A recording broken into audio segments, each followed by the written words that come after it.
જય સ્વામિનારાયણ મિત્રો, શ્રી સ્વામિનારાયણ ગુરુકુળ રાજકોટ સંસ્થાન દ્વારા આયોજિત SGIS ઓનલાઈન ગુરુકુળમાં હું જતીન ડાભિયા બધાનું ફરી એકવાર હાર્દિક સ્વાગત કરું છું. મિત્રો, આપણે લાસ્ટ લેક્ચરની અંદર સરસ મજાના કોન્સેપ્ટની ચર્ચા કરી લીધી, યાંત્રિક ઉર્જા સંરક્ષણના નિયમની. એને જ અનુલક્ષીને એક સરસ મજાનું ઉદાહરણ સ્વાધ્યાયનો દાખલો છે મિત્રો, સ્વાધ્યાય 6.7, જે કીધું એ પ્રમાણે ઓલ્ડ ટેક્સ્ટ બુકમાં પણ હતું અને નવી સિલેબસમાં પણ છે. ક્લિયર? તો મિત્રો ધ્યાનથી સમજજો, રકમ એકદમ સરળ છે, કોન્સેપ્ટ પણ એકદમ સરળ છે. એમ દળનો એક દડો એલ લંબાઈની દળ રહિત દોરી વડે લટકાવેલો છે. ધારો કે મારા હાથમાં એક દોરીનો છેડો છે અને છેડાથી દોરીની લંબાઈ એલ હોય અને નીચે એમ દળનો એક બોલ હોય, એવી કંઈક રચના આપણે અહીં કરેલી છે. એટલે આપણે એમ દળના બોલને દોરી વડે લટકાવેલો છે. દોરીની લંબાઈ કેટલી થશે મિત્રો? એલ થશે. ક્લિયર? ચલો આકૃતિમાં જોતા જઈએ મિત્રો. આ છે એલ લંબાઈની દોરી અને અહીંયા લટકાવેલો છે એક સરસ મજાનો બોલ, જેનું દળ કેટલું છે? એમ. લંબાઈ કેટલી નોંધવાની છે? એલ નોંધવાની છે. કેટલી? એલ. આગળ તેને નિમ્નતમ બિંદુ, નિમ્નતમ એટલે કે નીચામાં નીચું જે હશે સંદર્ભ સપાટીએ, નિમ્નતમ બિંદુ એ પાસે સમક્ષિતિજ દિશામાં v0 જેટલા વેગથી ગતિ આપવામાં આવે છે. હવે મિત્રો એને આપણે આમ પકડી રાખેલો હતો. ક્લિયર? સમક્ષિતિજ એટલે આ સમક્ષિતિજ ડાયરેક્શન થશે, એને સમક્ષિતિજ દિશામાં વેગ આપવામાં આવે છે. તો મિત્રો આ એમ દળના પદાર્થને આપણે એ બિંદુ પાસે, નિમ્નતમ બિંદુ એટલે કે નીચામાં નીચું બિંદુ, એ બિંદુ પાસે આપણે સમક્ષિતિજ દિશામાં શું આપીએ છીએ? v0 જેટલો વેગ આપીએ છીએ. v0 જેટલો વેગથી ગતિ આપવામાં આવે છે. એટલે આને ગતિ આપવામાં આવે છે કે જેથી તે ઉર્ધ્વ સમતલમાં અર્ધ વર્તુળાકાર માર્ગે જાય તથા ફક્ત મહત્તમ ઊંચાઈએ આવેલા બિંદુ સી પાસે દોરી ઢીલી પડે. એટલે ઇન શોર્ટ આપણે એ દોરીને શું કરવાનું છે? ફેરવાની ટ્રાય કરવાની છે. ફેરવાની પણ મિત્રો એવી રીતે કે એ પદાર્થ જે છે એ ગતિ કરતો કરતો કરતો કરતો ઉચ્ચતમ બિંદુએ આવે ત્યારે દોરી સાવ કેવી થઈ જવી જોઈએ? ઢીલી થઈ જવી જોઈએ. આપણે આખું વર્તુળ ફેરવાનું નથી. આપણે આખું વર્તુળ નથી, પણ શું કરવાનું છે? અહીંથી તમારે ગતિ આપવાની, સમક્ષિતિજ દિશામાં વેગ આપો. એટલે પદાર્થ તો જકડાયેલો છે, એટલે કે સીધો તો જવાનું નથી. એટલે કેવી ગતિ કરશે? વર્તુળાકાર ગતિ કરશે. વર્તુળાકાર ગતિ કરતો કરતો કરતો એ પદાર્થ ઉચ્ચતમ બિંદુનું નામ આપેલું છે સી, ઉચ્ચતમ બિંદુએ આવે ત્યારે દોરી કેવી થઈ જવી જોઈએ? ઢીલી થઈ જવી જોઈએ. તો આપણે એવી જ કંઈક કન્ડિશન બનાવેલી છે. એ પદાર્થને આપણે અહીંયાથી ગતિ આપી છીએ, એટલે એ પદાર્થ આ દિશામાં ગતિ કરતો કરતો ઉચ્ચતમ બિંદુ સી પાસે આવે ત્યારે તે દોરી કેવી થઈ જવી જોઈએ? ઢીલી થઈ જવી જોઈએ. આવું તમને કીધેલું છે. તો એનો મતલબ શું થયો? આ ઉર્ધ્વ સમતલમાં, ઉર્ધ્વ એટલે ઊભું સમતલ, ઊભા સમતલમાં શું રચાય? એક અર્ધ વર્તુળ રચાય. આપણે સમગ્ર વર્તુળની રચના કરેલી છે, પણ રચાય છે કઈ રીતે? અર્ધ વર્તુળ. તો મિત્રો એક વસ્તુ વિચારજો, જો આની લંબાઈ એલ હોય તો ત્રિજ્યા જ તમારી લંબાઈ બની જશે ને. ત્રિજ્યા જે છે એ શું છે? લંબાઈ છે. તો એલ લંબાઈ જે છે એ ત્રિજ્યા બની જશે. તો આ અંતર પણ કેટલું હશે? એલ જેટલું જ હશે. તો આખું અંતર જે છે એ થી સી સુધીનું એ એલ પ્લસ એલ એટલે કેટલું થશે મિત્રો? 2l જેટલું થશે. ક્લિયર? વચ્ચે એક બિંદુ બી પણ લીધેલું છે, તેની ચર્ચા પણ આગળ કરીશું. તો આકૃતિમાં દર્શાવેલ વિગતો માટે, એટલે આકૃતિમાં જે કંઈ પણ દર્શાવેલું છે એના માટે v0 એટલે કે નિમ્નતમ બિંદુ પાસે, એટલે કે એ બિંદુ પાસે પદાર્થનો વેગ, એટલે કે પ્રારંભિક વેગ આપણે શોધવાનો છે. તથા પોઈન્ટ બિંદુઓ બી અને સી પાસેની ઝડપ, બિંદુ બી અને સી ત્યારે જ્યારે કણ પહોંચશે, ચલો નોટ ડાઉન કરીએ. બિંદુ બી પાસે જ્યારે કણ પહોંચે છે ત્યારે તેનો વેગ આ દિશામાં હશે, સ્પર્શકની દિશામાં, અને ત્યારે તેની ઝડપ ધારો કે v ઓફ બી છે. સી પાસે પહોંચે ત્યારે તેની ઝડપ ધારો કે v ઓફ સી છે. ક્લિયર? તો આપણે શોધવાનું છે વીબી અને વીસી, એટલે કે એ બિંદુ, બી બિંદુ અને સી બિંદુ, ત્રણેય બિંદુ પાસે એમ દળાની ઝડપ આપણે શોધવાની છે. ત્યારબાદ બી અને સી પાસે ગતિ ઉર્જાના ગુણોત્તર માટેના સમીકરણ મેળવો. ગતિ ઉર્જા પણ શોધવાની છે, પણ એનો ગુણોત્તર શોધવાનો બી અને સી માટે. ચલો તો સ્ટાર્ટ કરીએ મિત્રો. બધી જ બાબતો નોંધવાની. આપણે બેઝિક વસ્તુ જે જાણીએ છીએ એને ફરીવાર હું રાઇટ ડાઉન કરી નાખું છું. આપણે એટલું જાણીએ છીએ કે કુલ ઉર્જા E બરાબર ગતિ ઉર્જા પ્લસ સ્થિતિ ઉર્જા થાય, જ્યાં ગતિ ઉર્જાનું સમીકરણ થાય 1/2 mv² અને સ્થિતિ ઉર્જાનું સમીકરણ થાય mg × y. હવે મિત્રો એક વસ્તુ આપણે વિચારેલી છે, પદાર્થ કણ જે છે ગતિની શરૂઆત આ જગ્યાએથી કરે છે. એટલે કે સમગ્ર માર્ગની અંદર નીચામાં નીચું બિંદુ આ છે, તો એને અનુરૂપ એક સમશીતોષ્ણ સપાટીને આપણે સંદર્ભ સપાટી તરીકે કન્સિડર કરી લઈએ. તો આ થઈ ગઈ સંદર્ભ સપાટી. એ બિંદુ પાસેની પોતાની સંદર્ભ સપાટી કન્સિડર કરી લે, કારણ કે સંદર્ભ સપાટી હશે મિત્રો તો જ આપણે સ્થિતિ ઉર્જા શોધી શકશું. ચલો, તો આપણે ઘણી બધી વસ્તુ મેળવવાની છે. એ બિંદુ પાસેની ઝડપ, બી બિંદુની, સી બિંદુ પાસેની ઝડપ, ત્રણેય વસ્તુ આપણે મેળવવાની છે. પ્લસ બી અને સી માટે ગતિ ઉર્જાનો ગુણોત્તર મેળવવાનો છે. ચલો સ્ટાર્ટ કરીએ પહેલા એ બિંદુ માટે. તો સ્ટાર્ટ કરીએ પહેલા એ બિંદુથી. એ બિંદુ માટે ચલો પેલા એ બિંદુ માટે શોધીએ આપણે કુલ ઉર્જા. એ બિંદુ માટે શું શોધવું છે? કુલ યાંત્રિક ઉર્જા, જેને ધારો કે હું ઈ ઓફ એ વડે દર્શાવું, ઇઝ ઇક્વલ થશે કે ઓફ એ વત્તા યુ ઓફ એ. એ પાસેની ગતિ ઉર્જા પ્લસ એ પાસેની સ્થિતિ ઉર્જા, એ બંનેના સરવાળા દ્વારા એ પાસેની કુલ યાંત્રિક ઉર્જા મળશે. ગતિ ઉર્જા કેટલી હશે મિત્રો? તો કે 1/2 m. એ બિંદુ પાસેનો વેગ v0 છે, એટલે 1/2 m v0 સ્ક્વેર.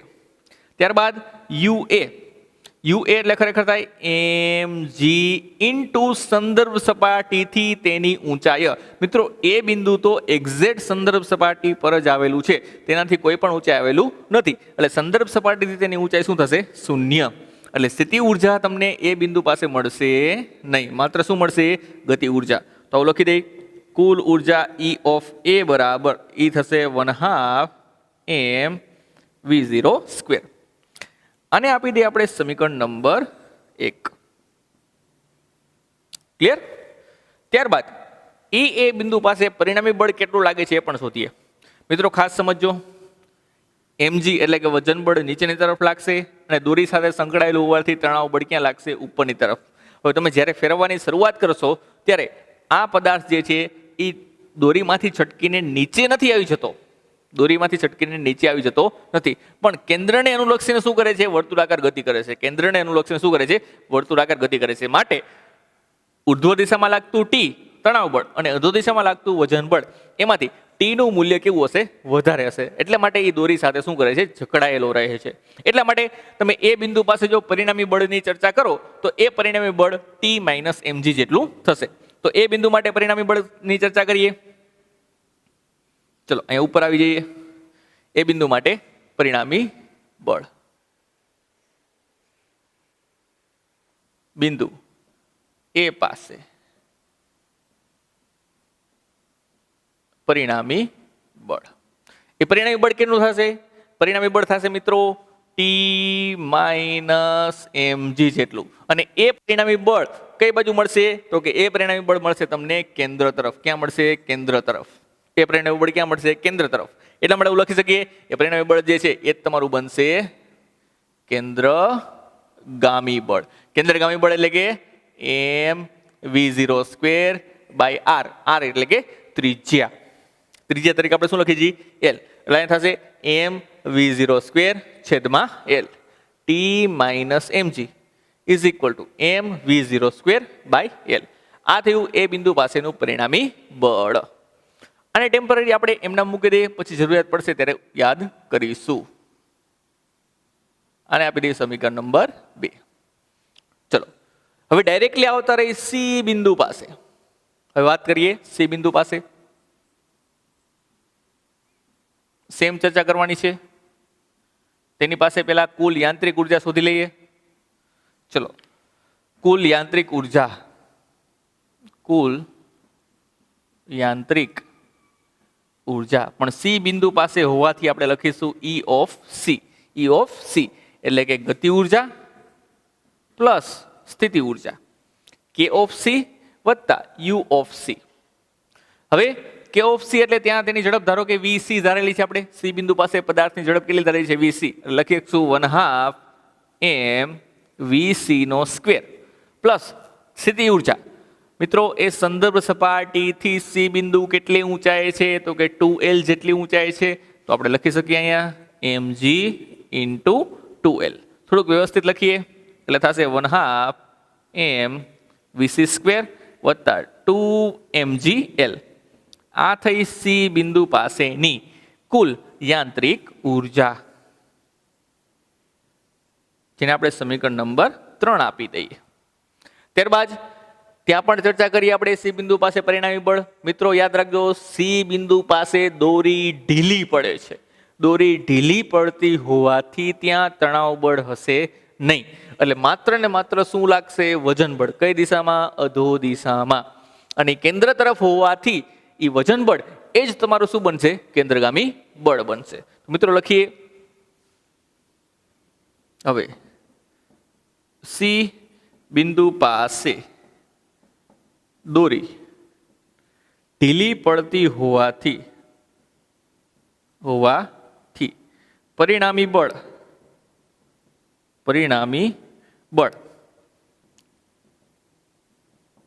એ જ કેન્દ્રગામી બળ મળે છે.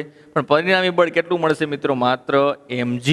અને કેન્દ્રગામી બળ મળે છે મિત્રો mvc²/L. શું મળે છે? mvc²/L. આના ઉપરથી તમે vc ને કરતા બનાવીને સી બિંદુ પાસે ઝડપ પણ શોધી શકો છો. કઈ રીતે જુઓ? આ mm કેન્સલ થઈ જશે મિત્રો, તો vc ને કરતા બનાવો તો v of c, l અહીંયા ગુણાઈ જશે, એમ તો વધતો નથી તો gl જ ખાલી વધશે. વર્ગ કાઢી નાખો તો વર્ગમૂળ આવી જશે. તો આ મળી ગયું સી બિંદુ પાસેની ઝડપ. સમીકરણ નંબર 4. એક આન્સર મળ્યો આપણને. કયો આન્સર? બિંદુ સી પાસેની ઝડપ. આ આન્સર આપણને મળી ગયો છે. બિંદુ સી પાસેની ઝડપ કેટલી હશે? √GL જેટલી હશે. કોના જેટલી? √GL જેટલી હશે. ઓકે, હવે આ વસ્તુ મળી ગઈ. આપણે હજી V0 પાસે જવાનું છે. V0 પાસે એટલે આ ઝડપ શોધવાની છે. આ ઝડપ શોધવા માટે આપણે આની ઉર્જા અને આની ઉર્જા બંનેને શું કરશું? સરખાવશું. કારણ કે કુલ યાંત્રિક ઉર્જા કોઈ પણ જથ્થાની કેવી રહેશે? અચળ. પછી એ બિંદુ પાસે જાઓ, સી બિંદુ પાસે જાઓ કે બી બિંદુ પાસે જાઓ, તો એ અને બી ની કુલ ઉર્જા અચળ હોય, બી અને સી ની કુલ ઉર્જા સરખી હશે, એ અને સી ની પણ કુલ ઉર્જા સરખી હશે. તો મિત્રો લખીએ નેક્સ્ટ.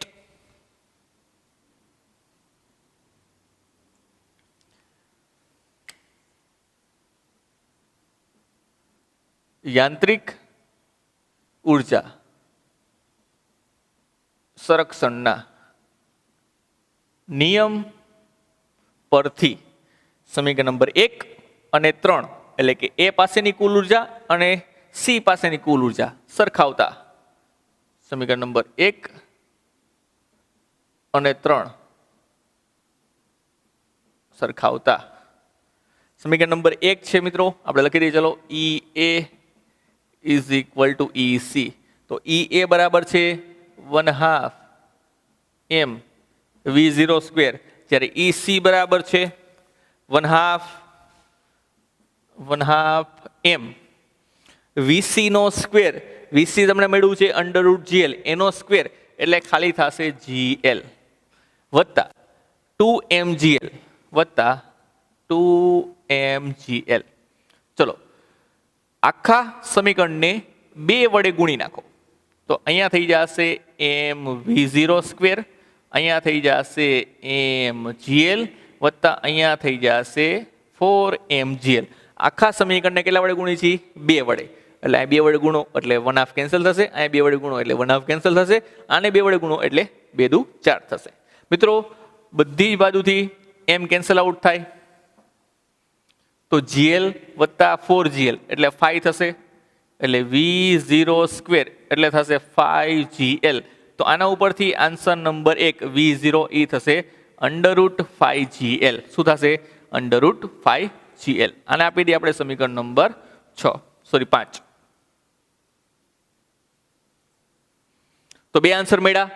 એક મળી ગયું v0 અને બીજું મળી ગયું હતું સી બિંદુ પાસેની ઝડપ. સમીકરણ નંબર 4 એ સી બિંદુ પાસેની ઝડપ છે. સમીકરણ નંબર 5 એ બિંદુ પાસેની ઝડપ છે એટલે કે v0 છે. હજી એક વસ્તુ બાકી છે મિત્રો, બી બિંદુ પાસેની ઝડપ. કોની પાસેની? બી બિંદુ પાસેની ઝડપ. ચલો હવે બી બિંદુ માટેની ચર્ચા કરીએ. બિંદુ બી માટે કુલ યાંત્રિક ઉર્જા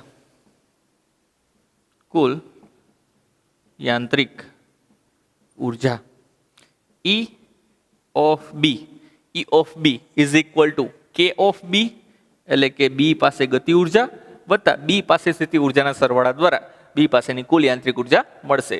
મિત્રો બી પાસેની કુલ ગતિ ઉર્જા આપણે વેગ વીબી ધારેલો હોવાથી 1/2 m વીબી સ્ક્વેર વત્તા એમ જી. બી બિંદુની ઊંચાઈ સંદર્ભ સપાટીથી કેટલી છે? બી બિંદુની ઊંચાઈ તો કે એલ, તો અહીંયા લખીશું એમ જી એલ. આ થઈ ગઈ બી બિંદુ પાસેની કુલ યાંત્રિક ઉર્જા, જેને આપણે સમીકરણ નંબર 6 આપી દઈએ. હવે શું કરીશું આપણે? આની ઉર્જા કાં તો સી સાથે કાં તો એ સાથે સરખામણીમાં લેશું, કાં તો એ સાથે કાં તો સી સાથે. કારણ કે કુલ ઉર્જા કોઈ પણ સ્થાને અચળ રહે, પદાર્થ અહીંયા હોય, અહીંયા અહીંયા કે કોઈ પણ જગ્યાએ કુલ ઉર્જા કેવી રહેશે? અચળ રહેશે. એટલા માટે આપણે ધારો કે ઇઝી પડશે એ, એટલે એને આની સાથે સરખાવી. તો સમીકરણ નંબર 1 અને 6 સરખાવતા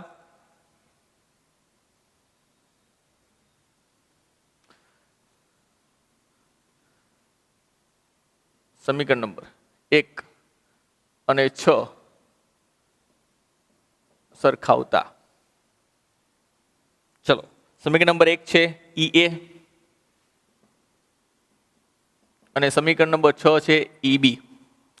ઈ એ ની વેલ્યુ છે મિત્રો 1/2 m v0 સ્ક્વેર, એમ v0 સ્ક્વેર, અને v0 આપણે જાણીએ છીએ મિત્રો, v0 છે √5gl, એટલે એનો સ્ક્વેર થશે 5gl is equal two EB. EB ની વેલ્યુ છે મિત્રો 1/2 m vb સ્ક્વેર વત્તા mgl. ચલો, તો બધી બાજુથી પહેલા તો m કેન્સલ થશે, પ્લસ આખા સમીકરણને 2 વડે ગુણી નાખો, તો અહીંયા થઈ જશે 5gl, અહીંયા થઈ જશે vb સ્ક્વેર અને અહીંયા થઈ જશે gl. ક્લિયર? આખા સમીકરણ 2gl થઈ જશે, 2 વડે ગુણવાનું છે એટલે અહીંયા થઈ જશે 2gl. અહીંયા 2 વડે ગુણો એટલે 2 કેન્સલ થઈ જાય, અહીંયા પણ 2 કેન્સલ થઈ જાય અને અહીંયા 2 વડે ગુણો થઈ જશે 2gl. હવે vb સ્ક્વેર ને કરતા બનાવો તો vb સ્ક્વેર બરાબર થશે 5 માંથી 2 જાય એટલે કે 3gl, તો vb બરાબર થશે √3gl. આ થઈ ગયું મિત્રો બિંદુ બી પાસેની ઝડપ, એટલે સમીકરણ નંબર 7 જે તમારે અહીંયા શોધવાની હતી. તો 3 આન્સર મળ્યા છે તમને અત્યાર સુધી. બિંદુ સી પાસેની ઝડપ, આ છે તમારો આન્સર. બિંદુ એ પાસેની ઝડપ, આ છે તમારો આન્સર. અને બિંદુ બી પાસેની ઝડપ, આ છે તમારો આન્સર. લાસ્ટ પોઈન્ટ બાકી છે, બી અને સી પાસે ગતિ ઉર્જાનો ગુણોત્તર માટેના સમીકરણો મેળવો. ચલો મેળવી દઈએ. નેક્સ્ટ પોઈન્ટ છે આપણો બી અને સી માટે ગતિ ઉર્જાનો ગુણોત્તર. એટલે લખી દઈએ કે ઓફ બી છેદમાં કે of she is equal two, તમારે લખવાનું છે અહીંયા 1/2 m વીબી સ્ક્વેર છેદમાં 1/2 m વીસી સ્ક્વેર. એટલે બી અને સી માટે ગતિ ઉર્જાનો ગુણોત્તર મળી જાય. મિત્રો 1/2 m કેન્સલ થશે. વીબી સ્ક્વેરની વેલ્યુ થશે 3gl અને વીસી સ્ક્વેરની વેલ્યુ એ થશે ખાલી gl. gl કેન્સલ થશે એટલે અહીંયા વચ્ચે મિત્રો માત્ર ને માત્ર 3. ગતિ ઉર્જાનો ગુણોત્તર બી અને સી માટે ગતિ ઉર્જાનો ગુણોત્તર થશે 3. શું થશે? 3. ક્લિયર? તો આ તમારા મુખ્યત્વે 3 પ્રશ્નો સ્વાધ્યાયના 6.7માં દાખલા માટે. મિત્રો ઓલ ઓવર 4 માર્કનો દાખલો છે અને ખૂબ જ સરસ મજાનો છે. બધી જ જગ્યાએ એક જ કોન્સેપ્ટનો ઉપયોગ થાય છે. ક્લિયર? એટલે કોન્સેપ્ટ જે છે આખા એ તમારે ખાસ યાદ રાખવાના છે. ત્યારબાદ ઘણા બધા દાખલાઓની ચર્ચા હજી આપણે ચાલુ રાખીશું, પણ એ ચર્ચાઓ કરીશું આપણે નેક્સ્ટ લેક્ચરમાં. ત્યાં સુધી જય સ્વામિનારાયણ.